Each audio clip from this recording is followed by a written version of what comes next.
So it starts with the first thing that we eat, right? Now, this is a general workshop, and so we're not going to get into specifics about different types of diets like paleo, vegetarian, vegan, ketogenic, high carb, low carb, intermittent fasting, or fasting in general. But I want you to think of breakfast as just your first meal. So I don't care if it's at 6 in the morning or at 11 or at 2, it doesn't matter. So breakfast just means breaking your fast, right? So it's just your first meal. But typically the first meal is in the morning, which is why I have morning type foods on here. But breakfast is a keystone habit, or what you eat for breakfast. So keystone habits are things that you do that set you up for more and better habits throughout the day. So if you start with a healthy habit in the morning, then you're more likely to make healthier decisions throughout the day.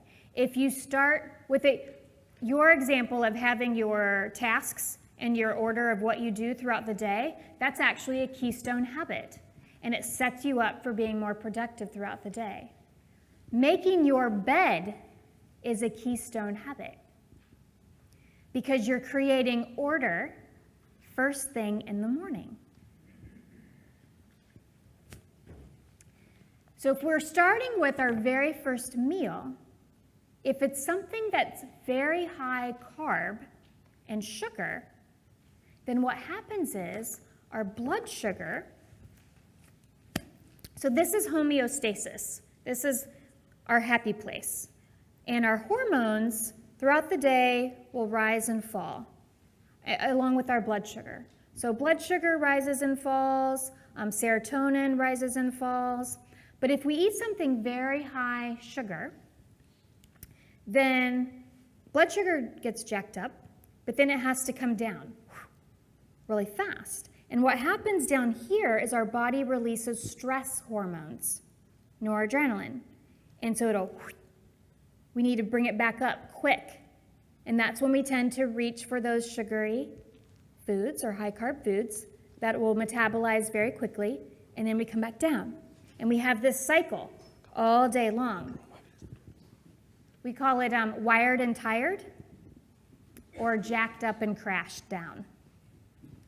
So we want to just have the cycles kind of ebb and flow instead of up, down, and sharp spikes. This can create a sharp spike. So if you have carbohydrates in the morning or something with carbs, then you always want to balance it with healthy fat and protein. Because what happens is instead of it going up so high, it'll maybe take it up to here because it balances it out. And that's what will help with that decision making. And it will also set the tone for your blood sugar throughout the day. Because what you eat, so say you are a breakfast morning person, so what you eat in the morning will actually affect your decision making in the afternoon and even into the evening, because you've started with the keystone habit of a healthy breakfast.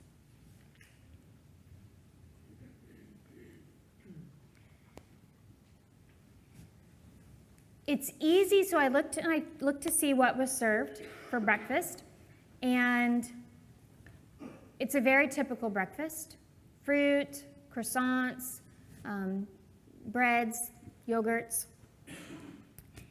It's easy. Those are very easy things to have for breakfast, especially when you have meetings or you're serving large groups. People can eat with their hands, or it's just easy to serve.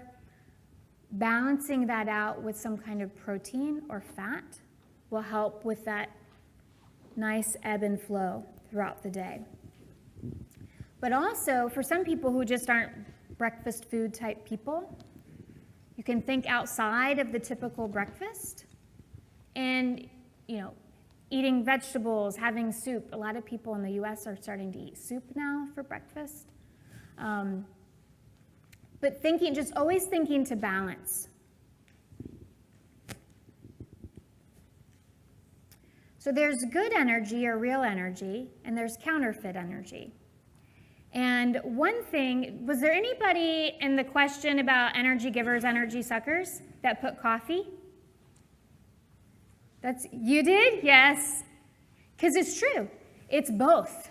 So if you drink a moderate amount of coffee, then it can be an energy giver. Great stimulant, great neurocognitive benefits. But if you drink too much, then it's an energy sucker because we have to come down off of it, right? So it can be both, just like family. Family is like coffee. The other foods are more obvious, right? But coffee or sodas, anything with caffeine, teas, definitely can be counterfeit energy if we drink too much of it. Something else that is helpful as far as coffee to keep that cognitive benefit and to keep feeling the positive effects of coffee is to not drink coffee about 1 week out of every 6 weeks, because our body gets used to it and we start to lose the effect. And so if you stop drinking caffeine for just about 1 week every 6 weeks, then you'll get that benefit back. I know it's terrible. Some of you are just like, no way, Marcey. But it's true. It might be hard, but it's true. It's the same thing with salt, actually. The more you salt your food, the more you need to salt your food. So if you stop using salt for about a week, it resets your taste buds, and then you don't have to use as much salt. So one way to keep from getting the hangries or making the status quo decisions are to always have hangry snacks. And I know that you now have a new machine in the Rove with juices and I saw some fruits and nuts and things like that in them. And you have a very nice cafeteria. I went in and looked at it yesterday with some healthy options, but always having some kind of snack with protein and healthy fats, because that's what's going to keep your body in the happy place. Nuts are a good one, and I saw that this one is one that delivers to your door in Dubai, little snack packs. But nuts are good. Anything, fruits and vegetables are good as well, but you want to have some kind of protein and fat with it. So whether it's hummus or some kind of dip or nuts or nut butter. So when we are getting ready to eat something, when we're at home at night because we're tired, looking in the refrigerator, or we've gotten to the point where we're thinking about chemically concocted vending machine delicacies, or it's a weekend and we're wanting to treat ourselves. What I like to do with my clients is have them ask themselves this question, and I use the acronym HABIT. Am I eating this because I'm hungry, or is it out of habit? So I had a habit when I used to travel all the time. I mean, I travel a lot now, but when I traveled every week, almost every week, I had to have a Starbucks mocha frappuccino or mocha latte. I had to have it or I could not work that day. I would like Google Map it. Well, we didn't have Google Maps back then. I think it was MapQuest. I would MapQuest it and see where is the nearest Starbucks. Total habit, because we did not even own a coffee maker at home. I never drank coffee at home. It was all habit. I also used to have a habit that I had to have something sweet every night after dinner. So if we back up when I said I was the healthiest person in the room, that was a perception because I was a major sugarholic. I was completely addicted to sugar for the first 35 years of my life. We did not grow up eating vegetables. We grew up with sugar as a food group. I put that in my book and my mom cried. She said, don't tell people that we did that. It was true, Mom. I didn't know what spinach was until I was like 18 years old. That's not a joke. So hungry or habit, it is sad. It's very sad. I agree with you. But now I love vegetables and I eat a little bit of sugar. So hungry or habit? Am I anxious? So a lot of people will eat out of anxiety or nervousness. Am I bored? Especially in meetings or all-day conferences. I know flying over here, it took me 26 hours to get here from North Carolina. I know. And one of the best things to do to help combat jet lag is to not eat and to fast when you're on a plane. I can't. Not for 20. It's boredom. I needed to, like, I looked forward to the next time that they were going to serve me just to give me something to do. But a lot of times, we eat just out of boredom. We're irritated. Or the last one, we're tired. Anyone in here want to share their number one that they eat? Like why they eat? What, anxious? Okay. Is there a certain food that you go for when you're anxious? Chocolate? Okay. Anyone else? You eat because you're hungry. That's good. That's good. And you know, a lot of times I've asked people and they say, I don't know if I ever let myself get hungry. And it's important to know what hunger feels like. Because, yeah, some people just eat all the time. And there's a difference between hunger and hanger. When we get past that point, we're not making good decisions anymore. But it's good to know what it feels like to be hungry.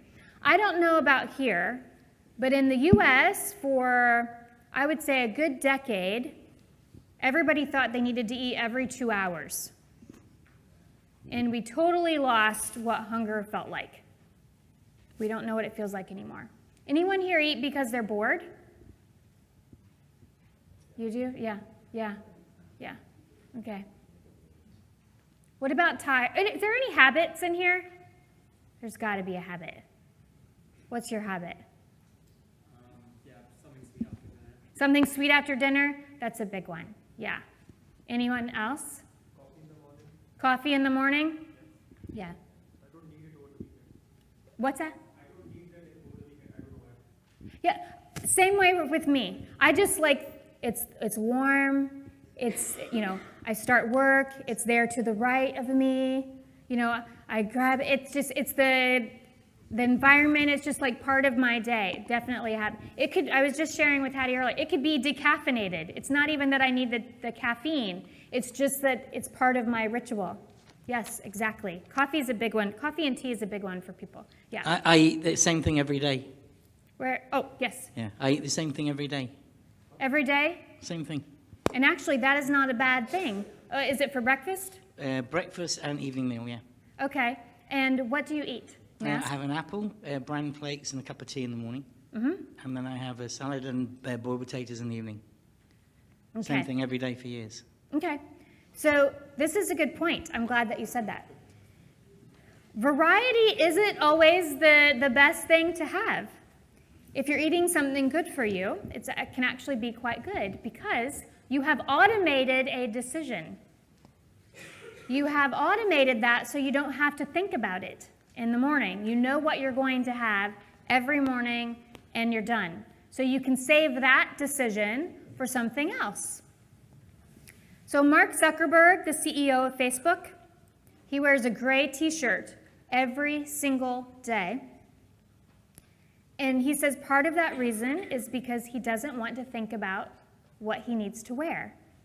He's automated his wardrobe. It's the same thing with, I believe she is the editor for Vogue. She's one of the editors for Vogue. She has a uniform, she calls it. It's a white silk blouse and black pants, I think. And she has like 15 of white silk blouses and black pants or something. And she just wears those. And she's in the fashion magazine. And that's her uniform because she wants to automate that decision. So that is an excellent point. We all do that here. You do that here? Oh. You are, yes! Yes! You have so many more decisions than everybody else in this room that's wearing this. That's a good one. I didn't even think of that. I like that. I might use that as a photo in my presentation. Look, this is how you automate decisions. I can't believe I didn't think about that. Thank you. All right. So one thing you can do to automate your decisions or to help you throughout the week is to prep your food in advance, of course. And I say on Sundays, or actually your work week is different than ours, but one of your days off, of course, is easier to do that. But having it prepared ahead of time is really key for when you get home on those late nights to have it already made. And my motto is always cook once, eat twice. So whatever I make, I try to make enough to eat at least twice so that I don't have to think about it as much. Yes? One thing quite interesting with Dubai is that more people eat out in Dubai than any other city in the world. So I would question, I don't know how many people in the room actually Eat at home? would make that kind of preparation for the week and eat at home in reality. I don't know, maybe they do. But I find that one of the issues is part of the society of Dubai is that people order in, Deliveroo, Uber Eats. People in reality don't really cook much. Okay. Does anyone in here cook? Okay. Good. Okay. I am going to be talking about restaurants and things, but so that's good. So maybe about a quarter of you do? That's probably, I would say in the US, maybe about half of us do, because we also eat out a lot, depending if you're in a city, but not every single night. And if you're, so for some people, like for me, I actually have someone come into my house once a week, and she chops all my vegetables for me and gets it all prepped, and then all I have to do is cook it. It is the best investment that I make almost every month. So when you are eating out, so there are a few things that can help you make better decisions. And one of those is to review the menu online first. You are more likely to make a healthy choice when you look at the menu online first than if you wait until you go to the restaurant. The reason why is because you're usually looking at the menu when you're not hungry. So if you can look online first, then you'll want to do that. Also, a study was done that showed that if you are the first person to order at the table and you order something healthy, the table is more likely to follow. This is especially true in a table full of women. This is not so much true in a table full of men. It's half true in a mixed table. But for a table full of women, if you want to eat healthy, be the first to order. There was also another study done that looked at buffets. And the people that just got in line at a buffet tended to weigh more than the people who looked at everything on the buffet first and then went back and got in line. 30% more. They tended to weigh 30% more. So you want to be a scoper and look and see what is available. Because what happens, right, is we start to put food on our plate, and then our plate is full, but there's more stuff we like here, and then there's something else we like here, and then maybe we have to go back 2 or 3 times. I see a few heads nodding. Yes, that's me. Do that too. Yep. So review online first, order first, and be a scoper. So going back to, actually, before we go on, does anybody have a technique that they use when they eat out to eat something more healthy or to make a healthy choice? Yes? By default, we first order salad. By default, you start with a salad? Yeah, default. Mhm. And whatever we are ordering, we first order one portion and then order a bit later to see only if we are hungry. Mhm. That has worked really well. Oh, that's a good idea. So you always order a salad first, but then you order one portion, and then later, if you between the two of you, and then later, if you decide you're hungry, still you order another one. I like that. Yep, as well. It depends on how hungry you are. Depends on how hungry you are. Mm-hmm. So what is your technique that you use to? If I am really hungry, I will eat a lot of salad, soup, and Mm-hmm. if I am medium, or maybe I will skip some Mhm. of the salad. So you seem to me like somebody that has good discipline. Do you feel like you have good discipline when it comes to food? Well, I think so, yeah. Yeah? Yeah. Okay. So, and you would be, I would say that you are probably an abstainer because you're able to do the week, Mm-hmm. eating healthy, and just the weekend? Well, let me comment on that. It Okay. depends about the style of your life. If you are a sport athlete, you're doing exercise, you can do whatever you want. Do the balance and eat whatever you want. This is my belief, I think. Can you say that one more time? I'm thinking about this. Well, it depends about your style of your life. If you don't do any exercise, I will say don't eat a lot. If you are a sport athlete, doing exercise all the time, all the days, you can eat whatever you want. Maybe you can, because of maybe genetically that can work for you, but there are a lot of people that exercise, but they still have problems with their weight, and they Uh-huh. can't eat whatever they want. I agree with you, yes. What's that? I agree with you, yeah.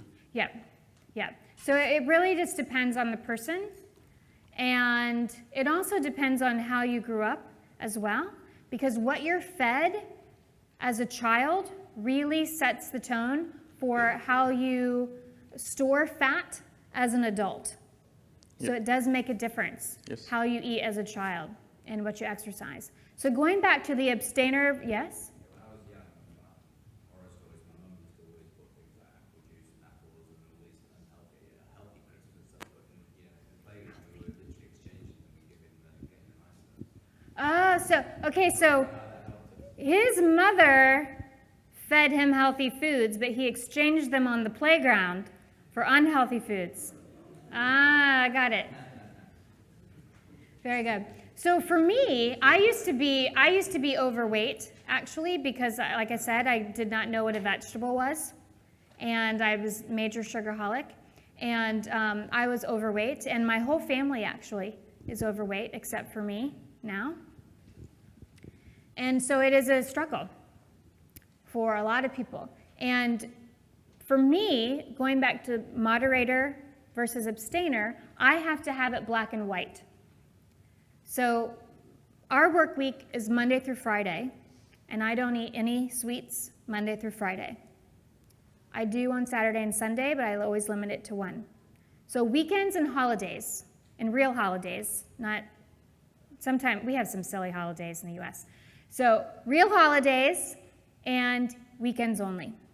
So if we were to go out, if I was to go out with one of you today and you said, oh, you should try this dessert, it doesn't matter that I'm in Dubai. It's not a weekend. And I have to keep that rule. Some people may think that's very strict, it's very rigid. But next week I'm in DC. Last week I was in New York. 3 weeks from now I'm going to be in England. That's my lifestyle. So if I said, oh, but I'm in Dubai, oh, but I'm in New York, oh, but I'm in England, then I would just be eating sweets all the time. So I have to do the black and white.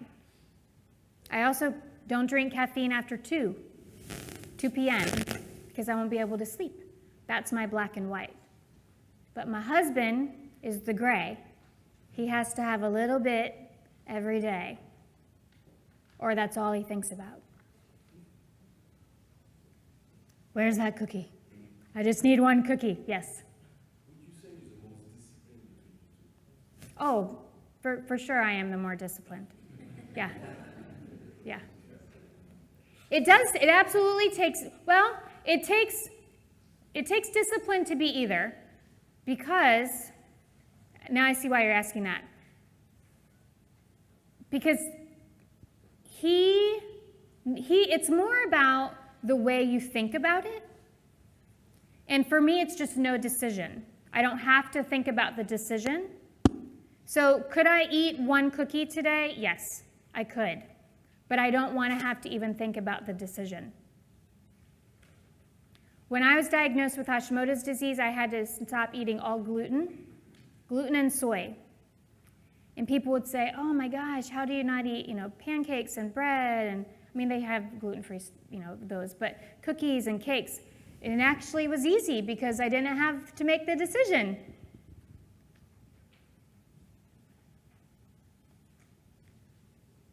But that is an excellent point. So sometimes as an abstainer, you might have more discipline because you're able to just have one.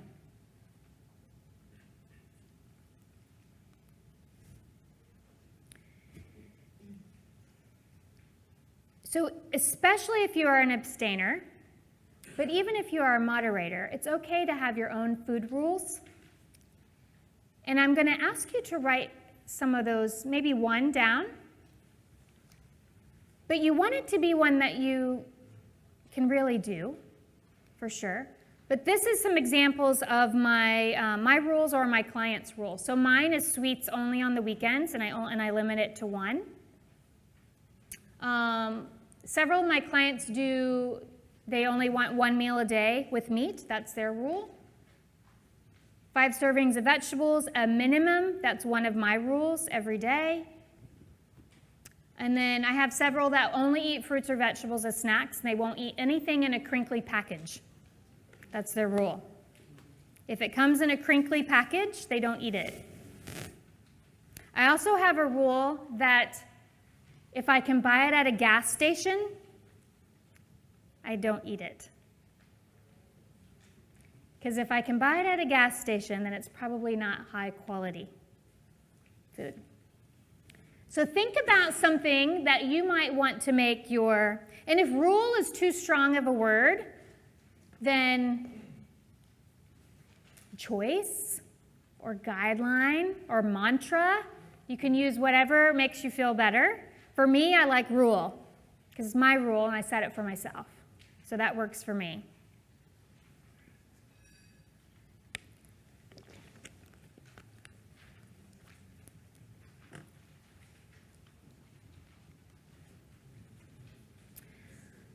Can you raise your hand? How many of you travel for business? So about a third of you. Number one mistake is eating like you're on vacation. Because when you travel for business, it's not just part of your job, it's a lifestyle, right? And it just goes back to what I was just saying. Today I'm in Dubai. Next week I'm in DC. I'm in England later. I'm always going to be somewhere. There's always going to be a reason to celebrate something. And so we need to think about, do I need the appetizer and the entree and the dessert and the after dinner drink or coffee or whatever that is?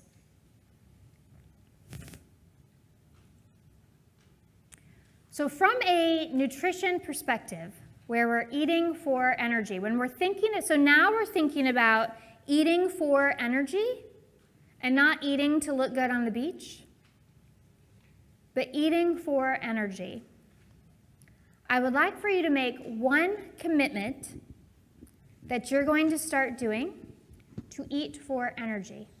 Sorry, can I ask you one question before you Yes. move on to this one? Yes. Because you skipped the last slide quite quickly, and, Okay. and it's actually quite an issue for people that are traveling on business, and particularly in our kind of business, because often we're meeting people in different countries Sure. and you're going into different cultures, and they want to entertain you. So the first thing that they want to do is they want to take you out for dinner. Absolutely. And I'm sure in your job and doing what you do, this happens all the time. You get invited here and invited there. So how do you handle that then, in terms of when you're traveling on business? That's an excellent question. Pace myself. Moderation, for sure. So if I know I'm going to be having a meal with other people, then I know that that is a meal that is out of my control. And so I will need to pace myself and make sure I make as healthy decisions as I can the rest of the day. So am I always going to be able to make the choices that I would want to make if I had the meal in my control? No. So I just pick and choose which meals I can treat myself with or be more relaxed, especially if it's multi-day events. I will kind of think about, okay, on this night, I will, order whatever, or if somebody's ordering for me, then, I need to make sure that the meals that I eat that I do have control over are very healthy meals. Because it is really difficult when the meals are chosen for you, right? And not just, and in many ways, as I learned when I was presented with a fish head when I was in China, and we don't eat fish heads in the U.S., and had the eyeballs and everything, and they presented it just to me for me, as a delicacy, and I had to eat it. And this is not normal for us. And I wasn't even sure how to eat it, but I did. And so when I am in another country, especially when I am in another country, I am very respectful of as long as I can eat it. Like I said, I can't have gluten, I can't have soy. But if they're presenting me with something, then I will eat it, because I am not going to be disrespectful. And I'm going to say that fish head and eyeballs is delicious. But I will also make sure on the meals that I can eat by myself that I'm making smart choices. We had a question in the back, I think?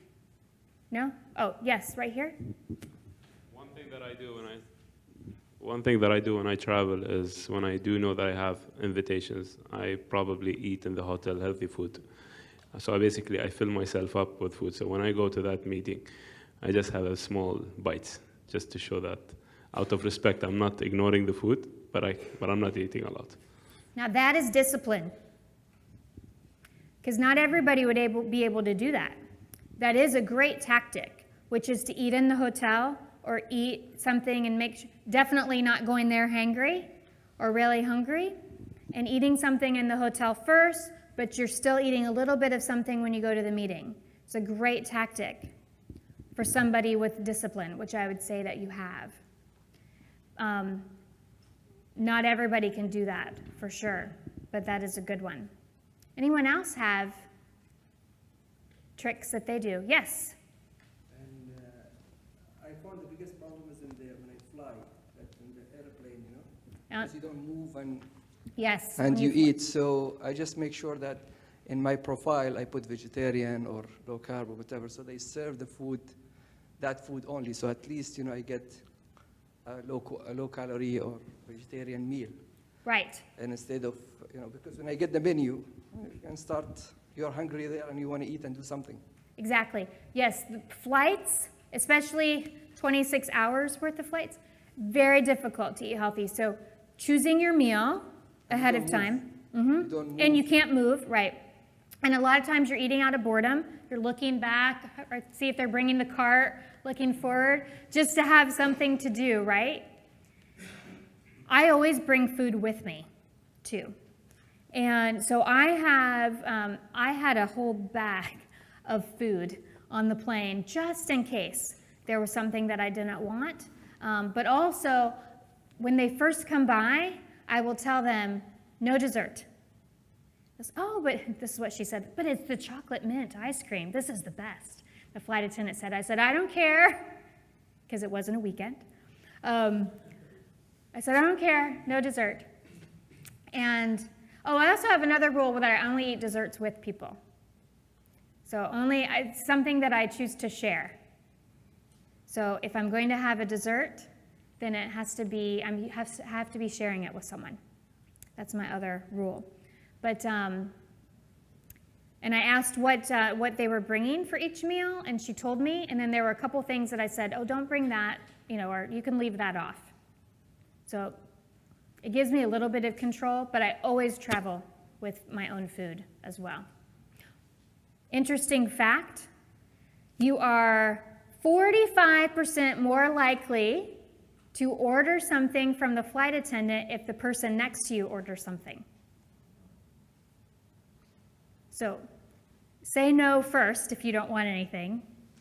Don't wait for the person next to you. 45%, that's a lot. In the back. It's also the fact that the salt and sugar content on airline food is much higher than regular Yes. food. Just because your taste buds Exactly. don't function at 30,000 Yes. feet. So the salt Yes. and sugar content on airplane foods is enormous. And it's because when you're at altitude, combined with the pressure on the plane, it actually decreases your taste sensitivities. And so they have to increase the sodium content. So if you were to eat that meal on the ground, it would taste much saltier. Interesting, huh? Any other questions related to this, to business travel? Okay. So one thing I'm going to invite you to do is think about your commitment to eat for energy, but I also invite you to email that commitment to me. I'm going to ask you to make 4 of them today.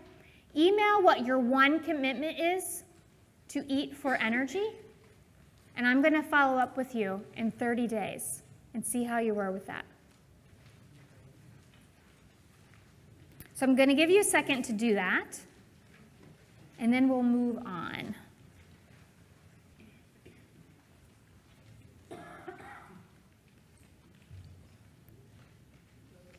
And I also would like for you to share your commitment with somebody in this room that will hold you accountable.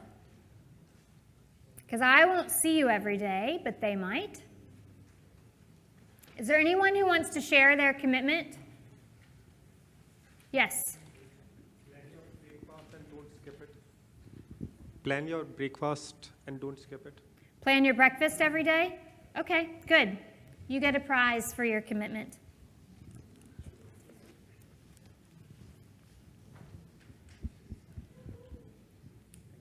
You're welcome. All right. So he is going to plan his breakfast every day, and who's going to hold you accountable for that?